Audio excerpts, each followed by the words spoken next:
Наш драг гостин во новата епизода на Умен подкаст е акторот Дамјан Цветановски.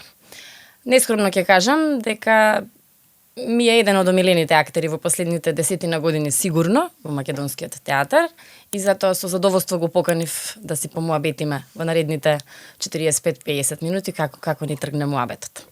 Дамјан, добре ни дојде. Добро ве најдов. Фала ти уште еднаш што ја прифати оваа покана, што еве морам да признам го извадивме малку и од проба. Ама ете, значи тоа што го работиме очигледно вреди да си тука. Се разбира.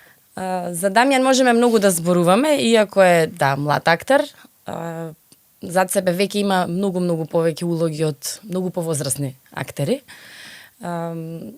Во моментов е дел од ансамблот на Македонскиот народен театар и тоа е од минатата година, а претходно беше неколку години во Драмскиот театар. Прво кажи ми како си? Супер. Супер, дојдов од проба, значи веќе сум во некое работно расположение, разбуден сум, тоа е добро. И добар. Кажи ми, зошто се реши да го направиш тој трансфер? Значи и пред МНТ ти реално во изминативе години имаш веќе на сцената на МНТ големи улоги во неколку представи. Да. А во Драмски, ќе набројам и некој ги играш се уште, така? Или сега веќе малце послабо си играат, во некои од тие представите чисто заради практични причини ме заменија, бидејќи се поклопува, предпоставам, датум и премногу па тоа се случи. За сега ми остана само чудна случка со кучето во ноќта во Драмски. Би сакал да играм со тоа што во последно време имам некои потешкоти, мене ме стигна годините и кичмата и таа представа е многу физички захтевна. Многу физички захтевна представата, така да се надевам во наредниот период ќе бидам малце подобро, па ќе можам да ја играм почесто. Јас би ти препорачала, гледај среди си ја кичмата, ти да си останеш во представата, затоа што таа представа навистина ти си многу клучен актер и еве ќе кажам и дека ќе се подсетиме за таа представа или за таа улога, ја доби наградата за најдобар актер на Војдан Чернодрински. Пред 2 години беше така. Мислам пред 2 години. Така. Како ти е сега во Македонскиот народен театар? Дали се работи многу поразлично или Па театар е секаде театар, така да во однос на тоа ги има и своите добри и своите лоши страни. Секој театар некогаш е подобра проба, некогаш е полоша проба, мада мислам дека задоволен сум, се работат интересни проекти, имам прилика да учествувам во поголем број на проекти вака. Исто има една, како да кажам, ентузијазам за ние самите да носиме предлози што би работеле, се има некое разбирање во моментот во театарот за како да кажам, проекти што ние самите склопуваме екипа, самите наоѓаме како да ги изведеме, не се скапи, не зависат многу од буџетот и од парите што ги дава Министерство за култура.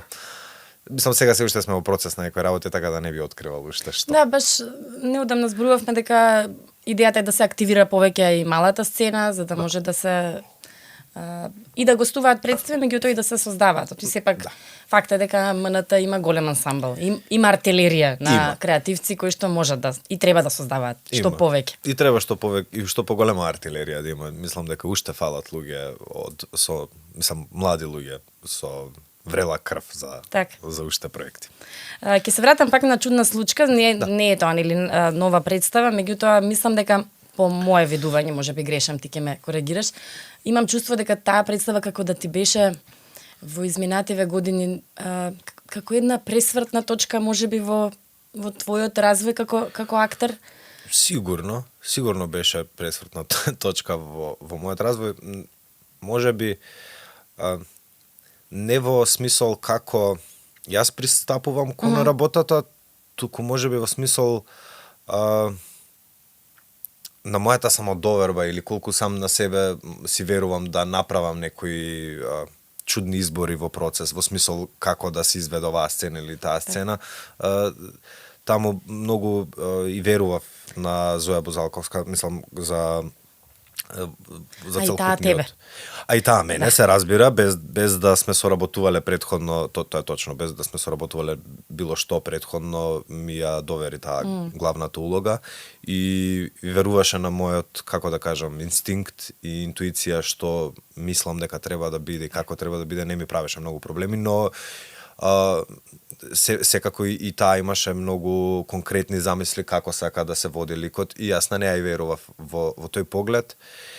И да, таа соработка ми покажа дека е важно да додека работиш процес да покажуваш, да бидеш гласен во однос на својот став, на своето мислење, бидејќи на крајот од денот ти си тој што треба да игра улогата и ако не ја оплемениш со собствени мислења, ставови и такви работи, на крајот нема да биде толку добро колку што можело да биде. Баш тоа сакав да те прашам, колку си отворен и колку се трудиш, пример, работиш со кој било режисер и да речеме не се согласуваш со некое решение или просто не се разбирате. Дали го кажуваш твоето мислам дека е важно. Мислам и дека треба актерите да бидат мислам дека отворени. најважно од се да се кажува мислењето, се разбира, како да речам, не зборам за инает или културен и воспитан начин. Да, на културен и воспитан начин да пробаме да се разбереме, да разбистриме и кавга воопшто не е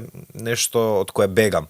Во театри мислам дека не е нешто од кое треба да се бега, бидејќи, како го велам ја тоа, да се фатиме за гуша малце, тоа е само заради тоа што мене ми значи мојата работа и на режисерот му значи неговата работа и тоа е само показател дека ние не сме тука така да си ја завршиме работата, него нешто и да донесеме. Или Важно некој на некого да му исполнува желба, тука баш заеднички да се...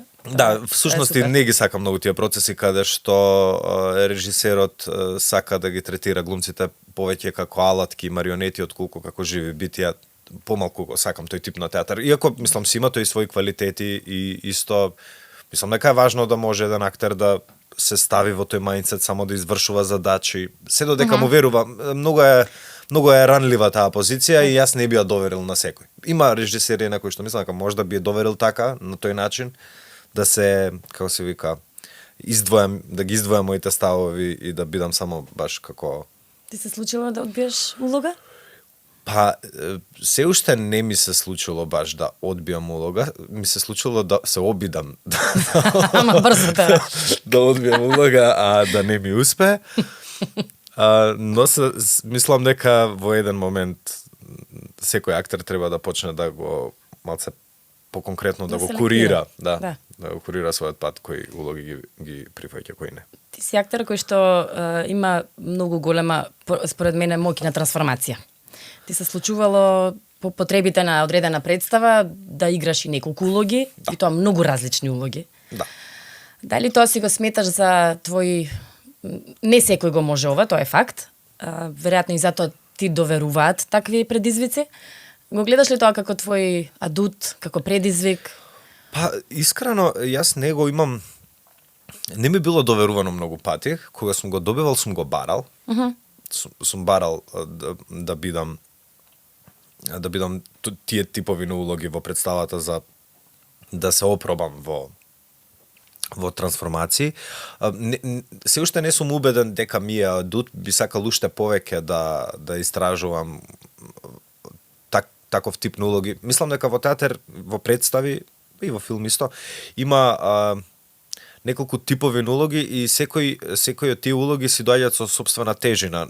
Например, такви, како да речеме, епизодни улоги, епизодни ликови кои што не се обременети да ја туркаат поентата на представата, не се обременети публиката да преживува преку нив, ги немаат тие задачи, малце послободно се функција во некој смисол на представата и се додека знаеш која е твојата функција и само тоа гледаш да не избегаш од таа функција, имаш многу одврзани раце, да правиш многу работи, да се чувстваш многу слободно, затоа и многу сакам такви улоги.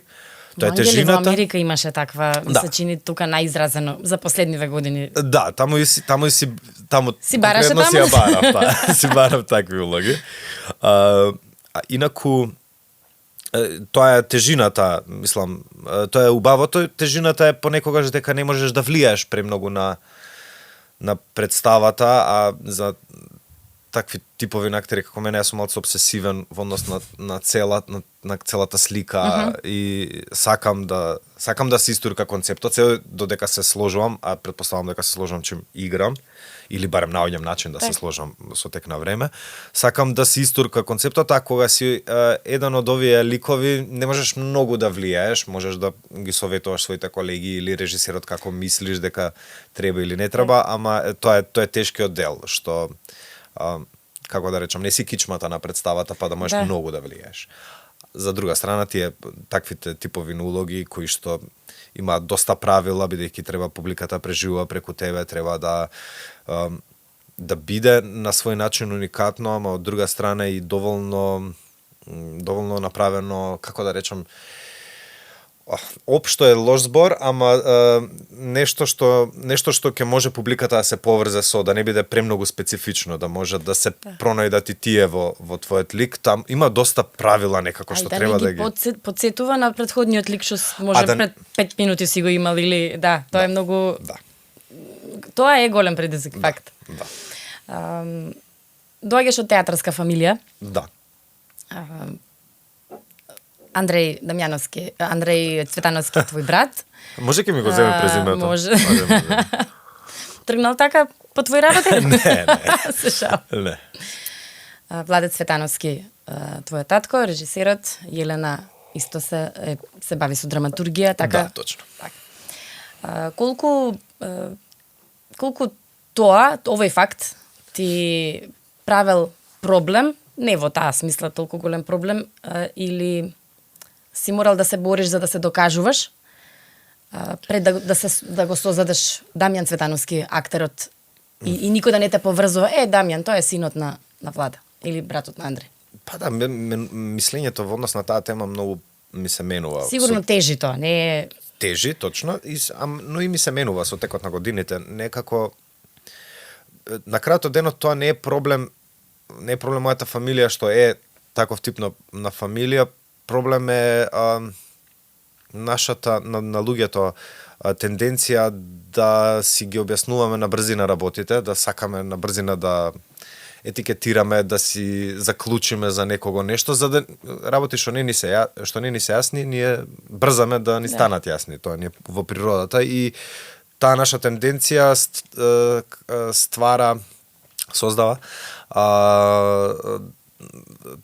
создава такви некои предрасуди за луѓе што доаѓаат од такви фамилии. Сега, луѓето што доаѓаат од такви фамилии има два типа според мене.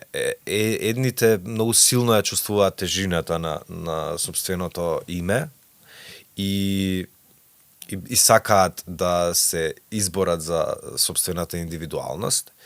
Има друг тип кој што апсолутно ја ги прифаќа успесите на своите предци и ги како да речем, ги зазема во главата за свој. Што исто не би рекол дека е погрешно, мислам дека треба да затоа велам со текот на годините ми се менува мислењето. Порано гледав да не кажам чив сум и кој сум за да добиам афирмација за себе самиот. Сега баш ми е драго да кажам чив сум и кој сум. Не знам.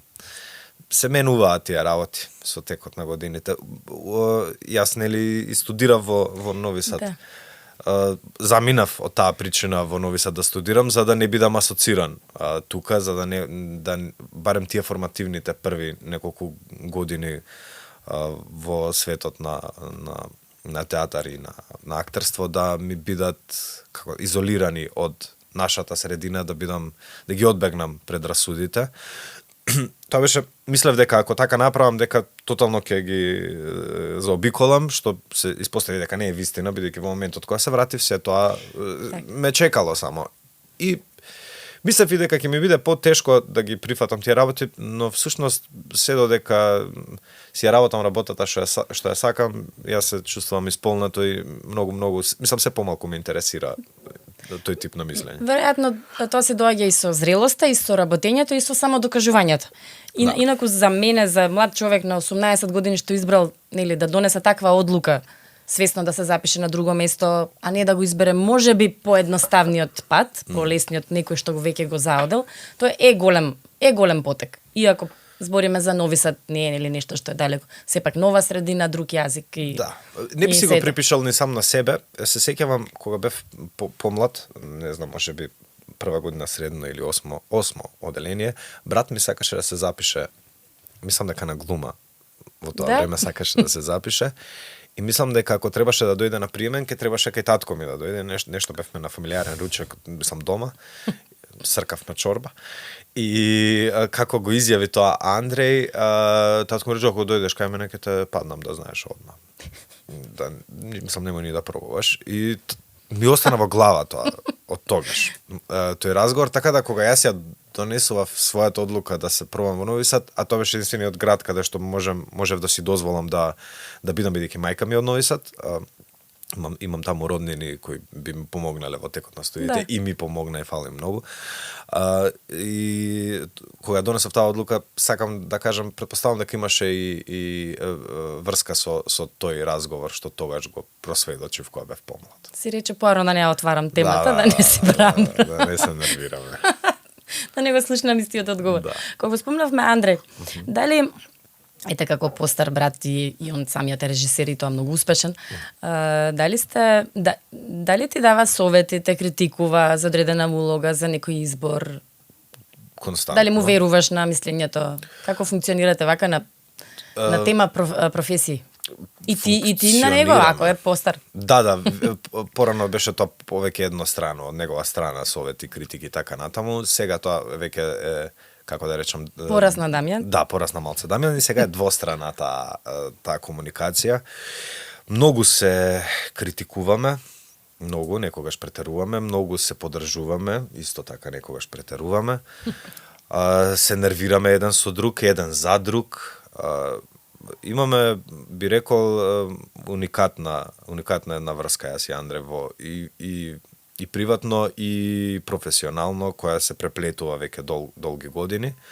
Обожаваме да работиме еден со друг и мразиме да работиме еден со друг истовремено.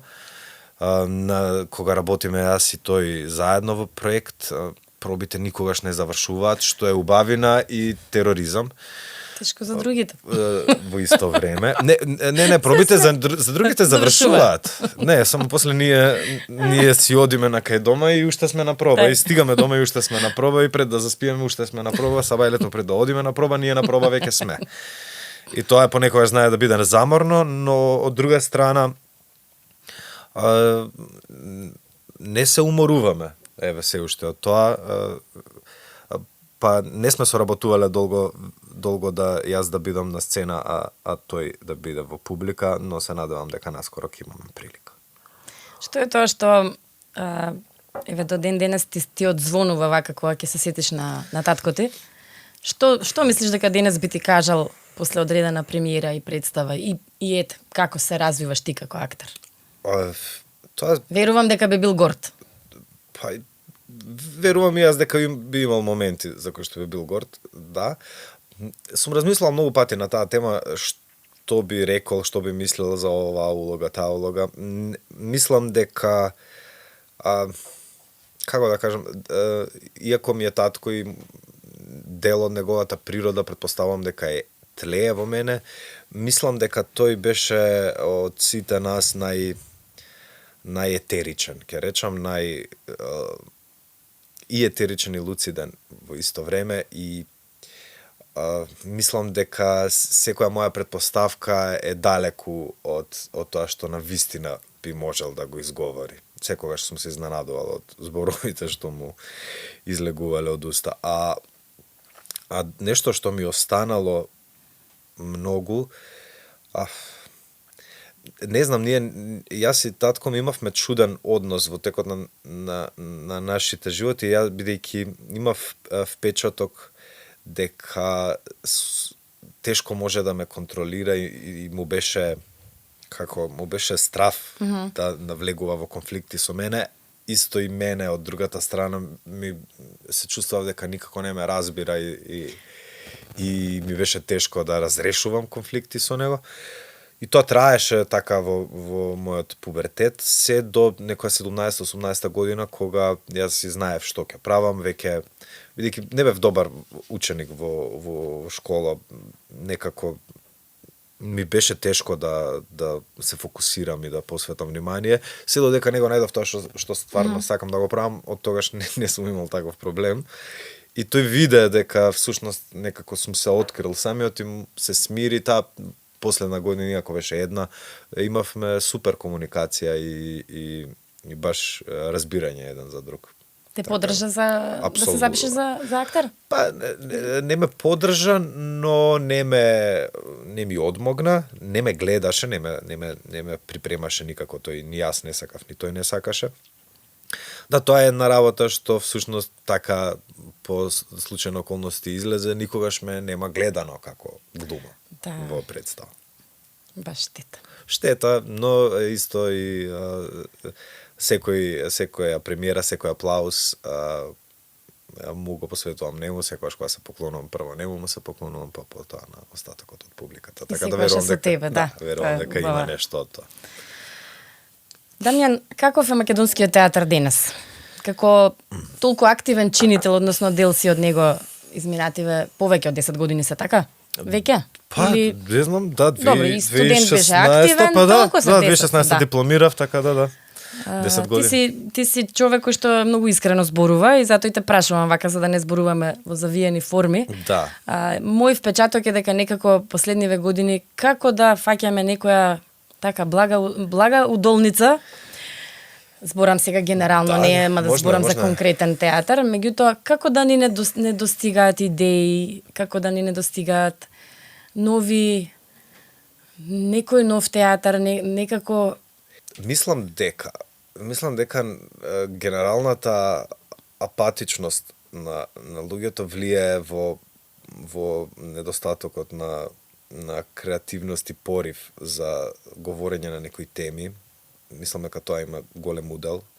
Мислам дека вмешувањето на политиката во културата има голем удел. Мислам дека работи кои што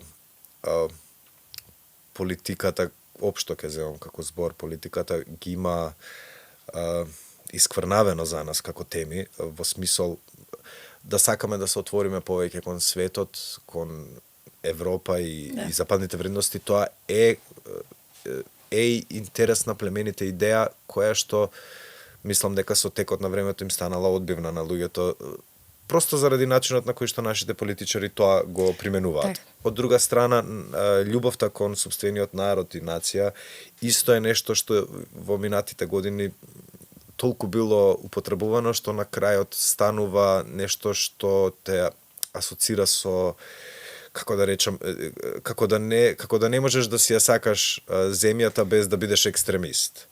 Или националист. Или со етикета, да. Да. Со тоа што националист и не е лош збор, нели? Националист е некој што ја сака сопствената нација. Нацист е оној што ги превртуваме многу. Ги превртуваме зборовите и термините веќе ни се различни од тоа што навистина би требало да бидат. И мислам дека сите овие, начинот на живот и тоа најмногу таа апатичност влијае врз ова, но пак ќе речам институционалниот театар има многу работи на кои што мора да внимава, бидејќи парите ги добива од владеачката партија, има луѓе кои што се подобни и неподобни да работат во тоа време и цело време се вртиме во круг во однос на таа подобност и неподобност, значи некој 4 години нема сцена да види, потоа 4 години од сцена нема да се симне. А не би требало да биде така, би требало индивидуално трудот да се вреднува без разлика кој да е на власт и би требало да имаме малце поголема автономија ние културните институции во однос на што правиме, што работиме, какви теми обработуваме. Мислам дека тоа ни е голем минус во институционалниот театар, а што се однесува до независната сцена, таа е ужасно неподдржана, срамно неподдржана би рекол, бидејќи дури и средствата што се добиваат за да се сработи представа од независен карактер се толку минорни и сепак ова е светлата страна, сепак луѓето изнајдуваат креативни начини да ги постават своите представи, да допрат до нас, да влијае, да доживееме некаква катарза, што и покажува дека парите не се клучен фактор во однос на правењето представа, колку што е поддршката и колку што се условите. Условите се ужасни. Независна представа не може да има свој дом. Не е тешко да направиш представа независно, се прави. Тешко е да живееш од таква представа материјално, добро тоа да, но најтешко од се е да ја одржиш таа представа во живот, да има свој играње, да има свој дом, да има луѓе кои што ќе ја обслужуваат таа представа, да не треба екипа од 4 луѓе да се и костимографи, сценографи, редари, билетара, се. Буквално се има, значи, така храбри екипи, групи на луѓе кои што се завршуваат на тој начин. Мислам, сум бил и член на такви групи, сум поддржувал такви, сум бил публика на такви групи и мислам дека тоа е нешто што е најголем проблем моментално во однос на театар.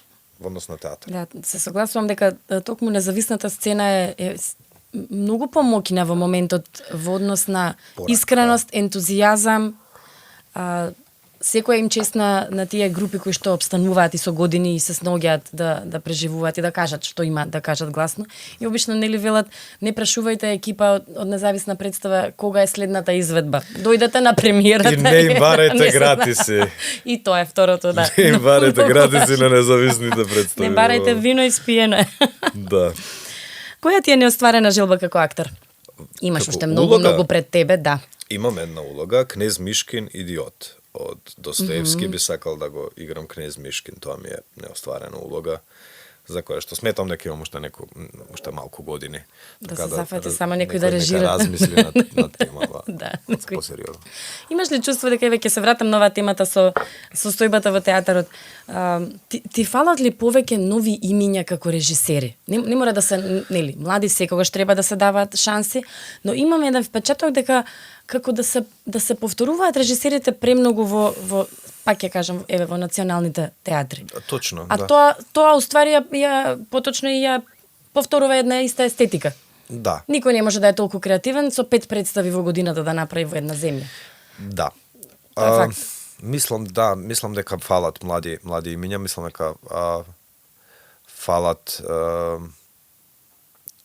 се тоа може да оди по природен пат, некако да е, како да речам, да си ги заслужуваат своите шанси, но прво морат да добијат. Да. Морат само втора шанса се заслужува, првата шанса се дава и мора да се даде. За да сега што ќе направи секој поединец со својата шанса дадена, тоа е веќе и нивна одговорност. Мислам дека има и од тој дел. Мислам дека има некоја има помала дисциплина во однос на порано, во однос на работа, во однос на тоа и мислам дека има поголема мрзеливост во денешното време од што порано имало, или барем, ако верувам на сите приказни што ги слушам, така излегува. Така. Едно време беше дел од импров групата. Да, и се уште постоите, така? Постоиме ние во нашите срца, да. Постоиме. Како функционирате? И што ти прави кеј во тоа? Мислам, верувам дека нели, импровизација е многу интересна работа. Тоа е најстрашната форма на театар, бидејќи... А треба да си со доволно блиски луѓе што сигурно и добро ги знаеш, за да... Треба да си, не секогаш си. Импровизација е нешто што доаѓа од нужност. Се случува најчесто во театар. Сега не зборам за импров група, зборам за импровизација како термин. Тоа е нешто што заради, ако сега сме планирале, тука ми требала да има една пепелјара со која што јас треба да те гаѓам, ама ја нема таа пепелјара, морам нешто да направам, бидејќи треба да одим натаму действието. Сега реквизитерот не ја оставил, јас не сум ја пренел и мора да, така да, импровизација е нешто што те навјасува како потреба, мораш да направиш нешто за да се извадиш од конкретна ситуација, публиката тоа да не го примети. А импров група е само тоа. Само ставање на актерот во непредвидлива ситуација и подпирање на неговата интуиција и брзина на мисла и такви работи, мислам дека многу важно за актер да знае да импровизира и мислам дека многу ни помогна на целата таа група што тоа го правевме почесто, а се надевам во иднина ќе го правиме пак.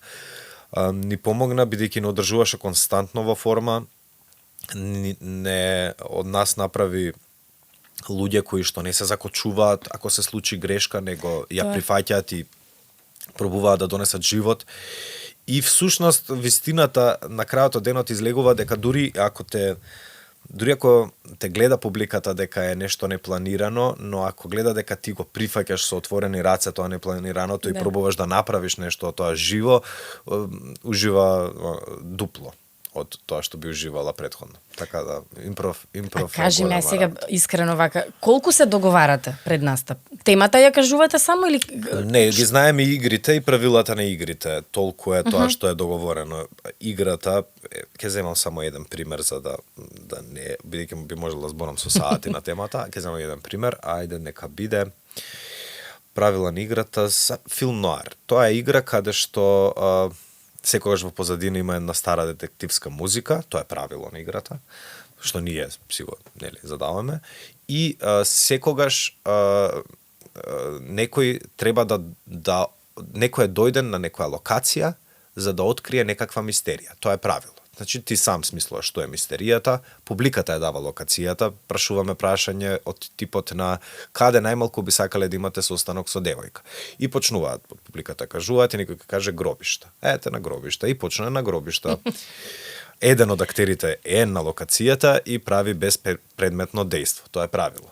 Што ние сме го да. Еве, јас сум гробар и почна вежбата, јас го копам гробот. Доаѓа човекот што треба да ја реши мистеријата и почнува. Дојдов таму за секогаш неговите внатрешни мисли, нараторски мисли, излегува апарте на просцениум, ќе кажува и се враќа во сцената.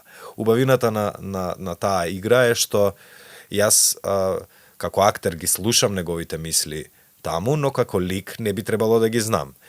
И играњето со информациите кој што знае кога како е тоа што е, како да речам, јадрото на таа пример игра и тука се забавите што ги нудиме. Мислам, тоа е забавното што го нудиме во текот на вежбата. Вежбата мора да играта или вежбата мора да се заврши со тоа што таа мистерија ќе биде разрешена. Толку се правилата, тоа е тоа што ние го знаеме, тоа е тоа што ние сме договорени. Во смисол, ние се наоѓаме на проби и трошиме предлози, ние самите едни за други, за да се држиме во форма. Тоа е тоа што е договорено, нашата форма е договорена. И сега знам јас Тони што би рекол, Мартин што би рекол, веќе тоа нашето познавање игра улога. Колку ти помогнало ова токму со импров за во други представи, кога ќе имаш ситуација, нешто да ти многу порано зачкрипи да се снајдеш? Порано знаев да се заглавам на такви ситуации, знаев да застанам, знаев да не знам што да направам. Сега веќе не чувствам таков товар. Спремен сум, дури и потајно посакувам нешто да не е како што треба, за да не разбуди сите, бидејќи такви ситуации многу ги будат сите актери, без разлика дали ќе се закочат или не, одеднаш светнуваат од очите кога нешто непредвидливо ќе се случи. Ама и партнерот треба да те следи сигурно на сцена, тоа е баш предизвик. Ќе следиш што ќе бре. Да. Кога сме веќе кај колегите на сцена, со кои актери сакаш најмногу да играш? Ете, веќе некако претходниот разговор ме води кон овие актери, а тоа се Григор Јовановски, Сергеј Димовски, Тони Денковски, Мартин Манев, што не ни замина во сценографи. Што ни замина во сценографи. Тоа се Наталија Теодосиева исто од нашата група, Ангела Стојановска исто.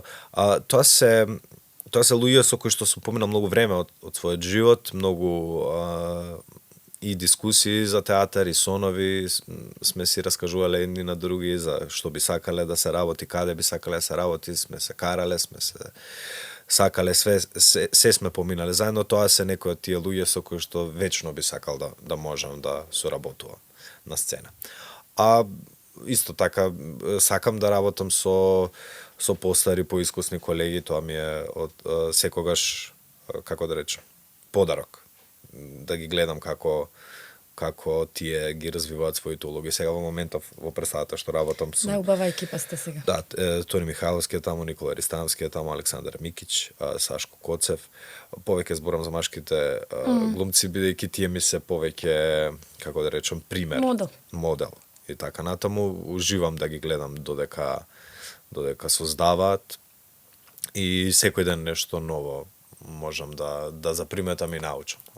Кажи ми, ти се сузбиваат ли некои, може би се предрасуди, може би се, нели, си имал некакви ставови, да речеме, за одредени актери кога си ги гледал на сцена и сега кога можеш да играш со нив? Дали ми се менуваат мислењата? Апсолутно ми се менуваат мислењата, како и сите луѓе што не се безбедни од тоа еден ден да прават предрасуди, исто и јас. Сите ние мислам дека тоа што на почетокот го кажав, сакаме да си ги објасниме работите, да ни станат јасни, да не ни се необјасними и ние затоа брзаме кон заклучоци. Ми се докажало многу пати за многу актери дека сум имал погрешно мислење, некогаш предобро мислење, а полошо искуство, некогаш полошо мислење, а подобро искуство. Мислам дека треба да сме отворени и сите работи што ги заклучуваме, да ги заклучуваме после собствени емпириски искуства, а не од разговори од други. Од рекла казал. Од рекла казал, немајте ништо да заклучувате. Кажи ми, што правиш во слободното време? Кое е слободно? Некој интересно хоби, може би. Да, ти многу играш, на вистина. Не, се шалам. Имам повеќе работи кои што ми се пасија, како музика, што не гледа светло од денот, но е нешто што е како психотерапија што сам на себе си ја правам, пишувам поезија, снимам песни, правам музика, тоа ми е голема пасија која што еден ден ќе ги види своите бенефити ако во никаква друга форма во театарска. Инаку друго немам, сакам да играм игрици компјутерски, тоа ме одстранува од моменталниот модерен свет, ми дава оддишка, ми го пушта мозокот на пасење, тоа е нешто што сакам да го правам и да одам во Слоиштица, во село. Супер. Тоа кога имам слободно време. Колку често можеш да одиш? Па ретко, ама гледам секое лето да не пропуштам барем една недела таму да бидам така. Предпоставувам дека во детството сте растани таму повеќе многу. Апсолутно го мразев како место, не одев воопшто, беше многу досадно. Јас одев во Демир Хисар кај баба ми, таму ми беа сите другари, таму одев за време на летото, но после како почна после смртта на татко ми, всушност таму ја наоѓав најблиската конекција со него. Така да од таму ми е станато таков тип на место. Ами колку е убаво кога знаеш дека имаш каде да избегаш некаде. Точно. А сепак да ти е твое. Точно. Ми спомна дека во последно време имаш желба и за режија. Дали работиш нешто на тоа или? Имам желба за режија. Прво пред се опробав во како соработник, кај брат ми прво почнав за сценски движења. Тоа ми беше првото нешто што сватив дека, мислам, имам пасија кон. Да сега кога ќе кажам сценски движења, тоа во Македонија брзо се вели кореограф. Не сум кореограф, него сум соработник кој што работи на сценските движења, а тоа во другите земји во светот е, како да кажам, прилично нормална и природна позиција, и не се тоа, најчесто не се танчери, него се глумци кои ги работат тие работи. Тоа е како мизан режисер на мизансцен, на гестови, на символичност, знаејќи го концептот на режисерот, и со Андре доста добро ни функционира тој начин на соработка, бидејќи знам што сака, а тој се бави повеќе со големата слика, и јас размислувам како да стигнеме преку движење да му ја поддржиме големата слика, и доста ме возбудува тој начин на работа кога сум од другата страна. Сватив дека ми ја дава слободата да го кажам моето мислење на колеги полесно, бидејќи не сум обременет од сопствената улога на сцена, а и тие полесно ја слушаат го слушаат моето мислење, бидејќи знаат дека сум тука само за нив, не го кажувам мислењето за мене да ми е подобра сцената или мислам има такви работи во театар што се случуваат, а овде не сме обременети со тоа. И го работев тоа за брат ми во 2 представи. Сега последно каде што го работев тоа сценски движења, а и асистент на режија бев кај Боријан Стојков, тоа му беше прва дебютантска представа на мала сцена во Македонскиот народен театар, се вика Син понеделник. Една представа која обработува. Скоро имаше премиера, така? Скоро имаше премиера, само една изведба и ја препорачувам топло таа представа за која говори за детството и губењето на детство и колку што е за млади, за да ги афирмира нивните стравови, мислења и да им покаже дека не се сами, толку е и за возрастни да ги потсети на колку тие периоди се важни животни раскрсници кои значат што ќе избереме и значи да се потсетуваме од време на време на нив. Имав супер искуство, супер талентирана екипа учествува во таа деца представа. актери, мисля, че има така, деца актери така од прва проба студиото на Маја Љутков. Има мислам дипломирани актерки кои баш добро си поминавме во процесот. Имам чувство дека дека актерите, режисерите меѓу себе не се поддржуваат доволно според мене во смисла на пример, некој има премиера, има изведба, многу малку во публика може да се видат колеги што ќе дојдат да гледаат и да поддржат и да кажат мислење и како да е. Во една таква мала земја, толку мислам, имаме ние доволно театри и сме нели, цела држава на 2-3 часа да се сврти. Да.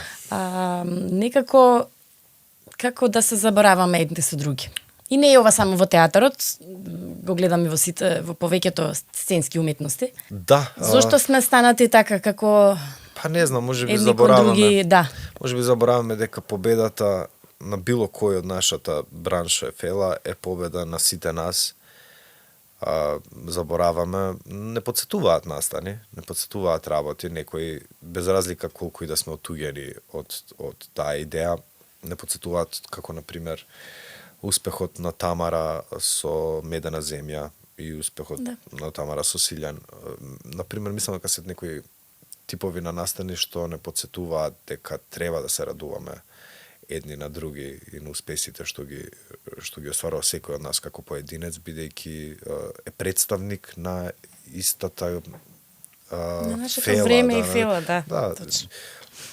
Ако јас животот цел го имам посветено на уметност, театар, филм, не разбирам зошто би бил несреќен, незадоволен и зошто со отворено срце не би поддржал секаков успех на секој од нас. Заедно сме посилни. Да. Дамјан, ти благодарам многу. Мислам дека си направивме убав муабет. Значи да подсетиме следна нова представа ти е Страф и Надеж во МНТ. Може да подсетиме во што се може да те гледаат во тековнава сезона. Сонцето колку е блиску, не знам тоа дали пак ќе се игра, меѓутоа тоа беше нели за прославата 80 години. Ангели во Америка. Бели ноки се игра уште? Се игра, да. Таа е многу убава представа. Варвари. Замисли нов свет исто така? Да. Имаш ти цел репертоар. Има, треба да има и уште. Да, супер. Ти посакувам да имаш можности повеќе да се опробаш и во новата пасија, да кажем, и повеќе фокуси кон сценски движења. Да. Ти благодарам многу уште еднаш. Фала што ме поканивте. Секој добро.